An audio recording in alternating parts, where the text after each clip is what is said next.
ప్రేమలో అపరాధాలు చేస్తారు, నిబంధనలు పెడతారు. కానీ దేవుని ప్రేమ శుద్ధమైనది, నిర్బంధం లేనిది. నీ తప్పుల మధ్యలోనూ ఆయన ప్రేమ తగ్గదు. నీ కన్నీటిలోనూ ఆయనతో ఓదార్పు ఉంటుంది. ప్రపంచం నిన్ను వదిలినా దేవుడు నిన్ను వదలడు.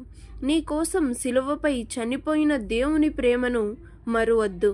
ఇప్పుడే ఆయన ప్రేమను అంగీకరించు.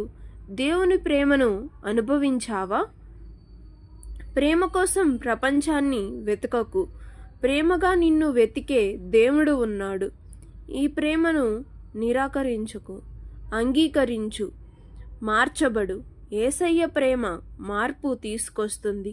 ఇప్పుడే ఆయన ప్రేమను స్వీకరించు. ప్రపంచం వదిలిన దేవుడు నిన్ను వదలడు. ఈ వీడియో మీకు నచ్చితే లైక్ చేయండి, షేర్ చేయండి, తప్పకుండా సబ్స్క్రైబ్ చేసుకోండి.